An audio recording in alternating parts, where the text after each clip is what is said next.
Welcome to the Breathing Edge podcast. Today, we're going to talk about high-quality habits. So I guess what we would start with was, do you have habits? How many of you already currently have habits? I mean, being that we're habitual creatures by nature, you can read any type of psychology book or listen to, the world's best speakers around psychology, and they'll talk about habits. They'll talk about how our brain is a pattern recognition machine. It keeps us away from danger, and it likes to find patterns as such and form patterns. So habits are a big part of our life. Now, I've got a question for you. Do you currently have habits around, say, your relationship? And are they high quality? What about habits around, say, your health and your eating and your sleep? And are they high quality? What about habits around your finances and money, your relationships? Do you have high quality habits in all of these areas?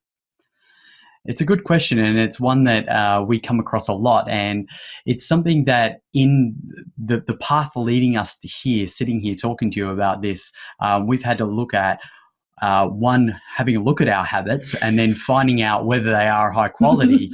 Let alone pointing each other's supposed high quality habits out. And then once you've done that, what do you do about it? How do you change them? What do you do about it? So first, I think we should start with what is a high quality habit? How do we define a high quality habit? And Angie and I were discussing this, and we've sort of, for us, we've narrowed it down to two things.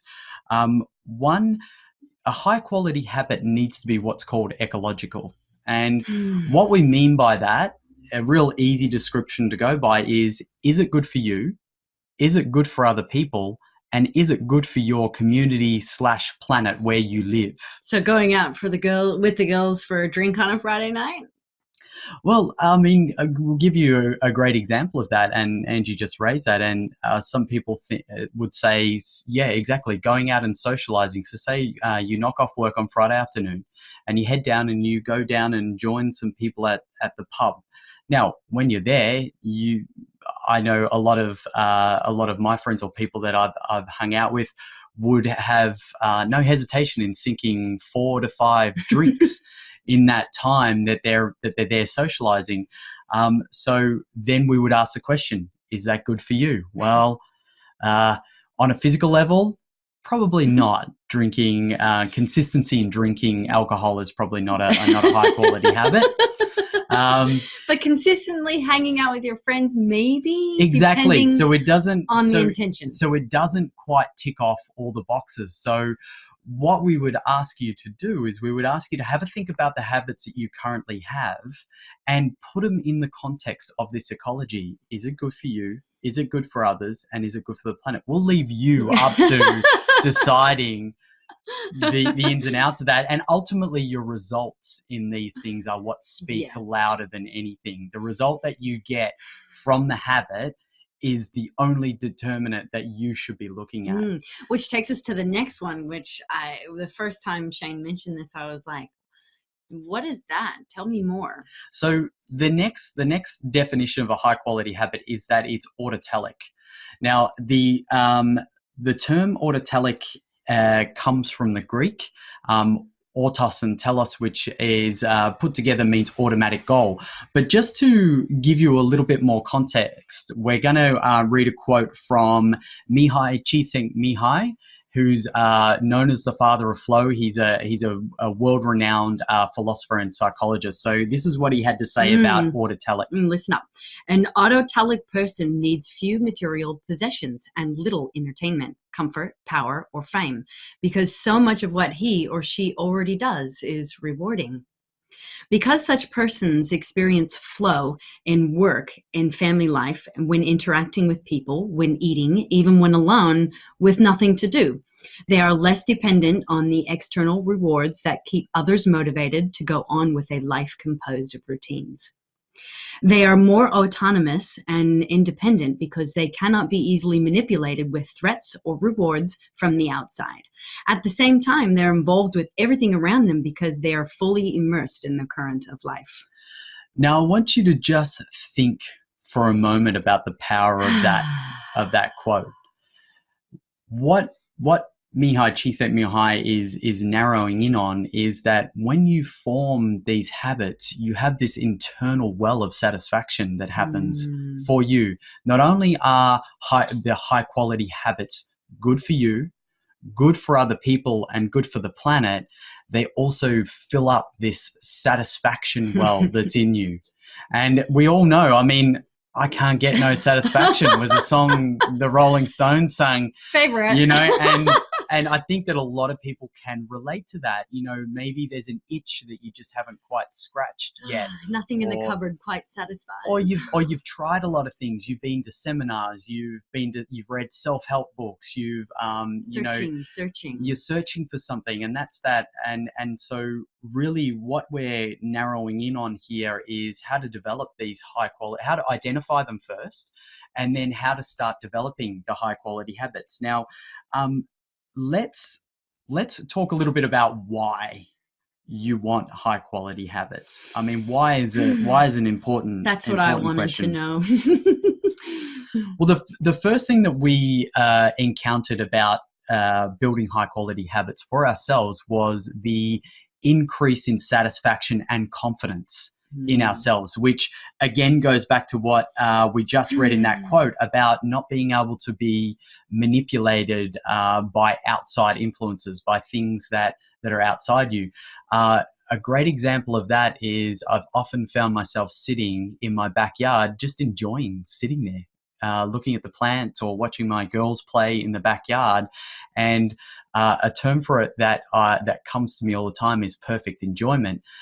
But really, in reading that quote from Mihai Csikszentmihalyi and also my own experience of developing high quality habits, it really comes down to that I'm just content to be there. My mind's not racing, wanting to be somewhere else, thinking that I have to be doing this in the business, or I want to be away from the family, or I want to be here. You know, it takes the stress out of that. And of course, if everyone knows what I'm talking about, it's a description for anxiety.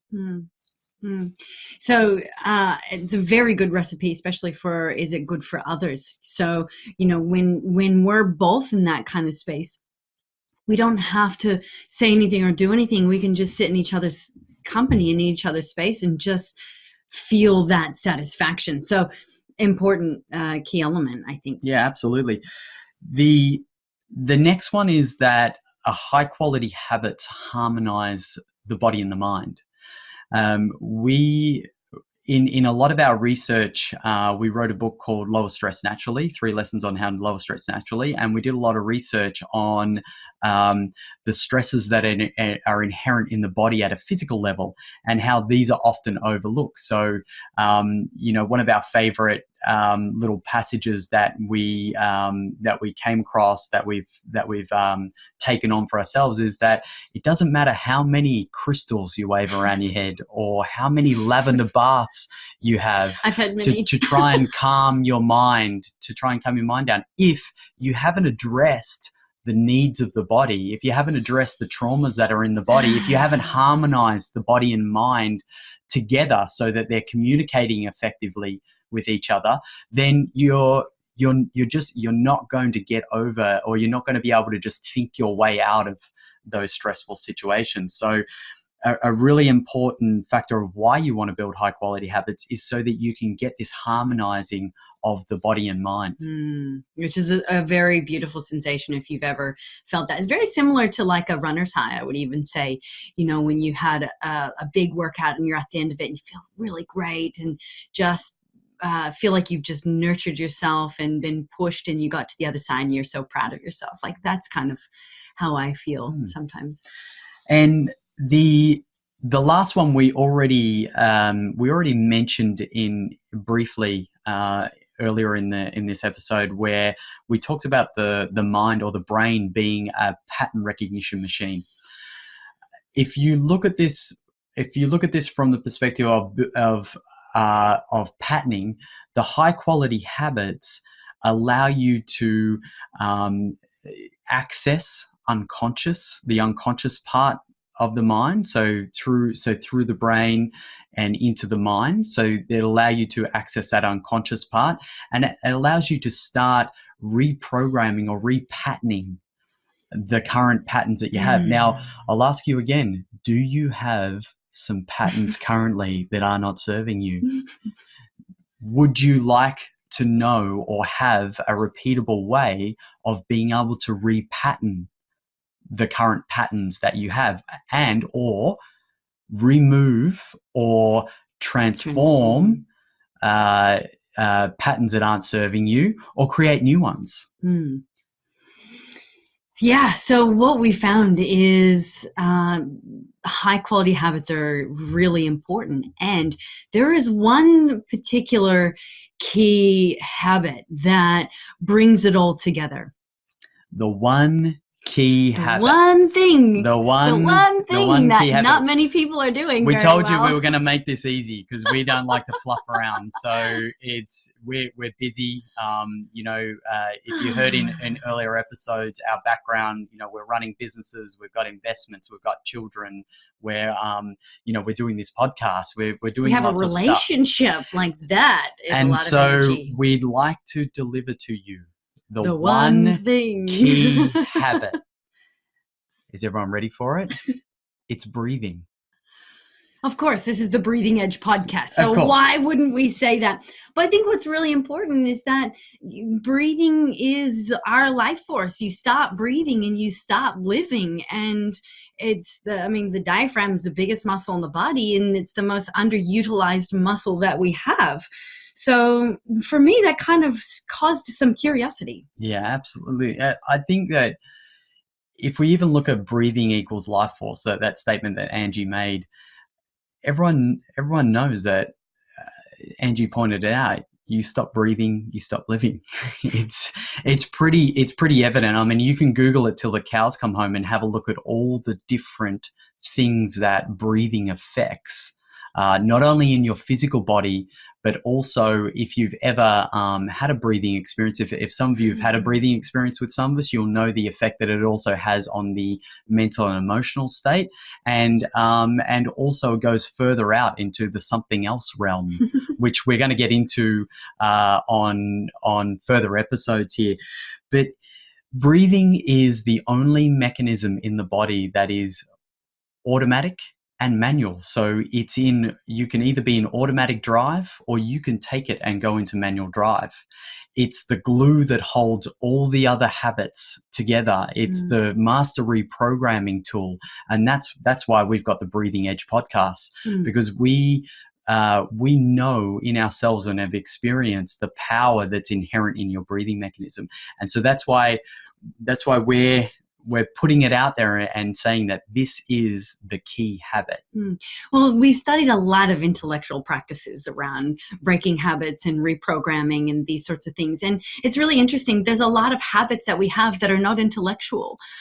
For instance, for me, there's the habit of sometimes I get angry really easily, and that's a habit. So you can't think your way out of being angry, or you can't think your way out of an emotion. It's a physical thing.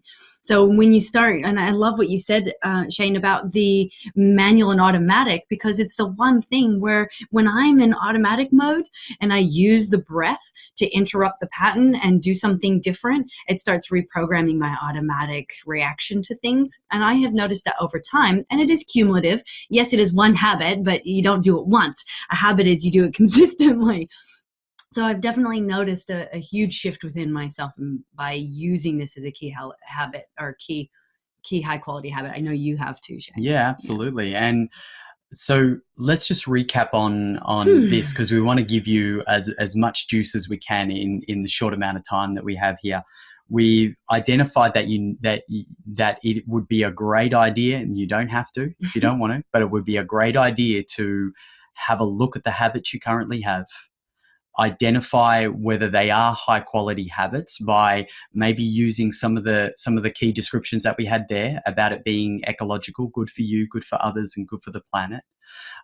whether it's autotelic, whether it's something that that you just do that's intrinsically rewarding, that gives you this satisfaction and confidence, so that you're not reliant on being motivated by outside rewards. And we also talked about the one key habit being breathing. Thank you. Well, join us for the next episode of the Breathing Edge Because guess podcast. what we're going to talk about in the next episode? Breathing, of course. We are gonna take you through some of the intricacies of breathing. We're also going to take you through on a short breathing experience. We're going to introduce the Power of 3 method, so that you can get a taste of what this is all about. Yeah, my favorite, because time is money. So how you can get high in 3 minutes. See you on the next one. Okay, and remember, it's not in the words, it's in the practice.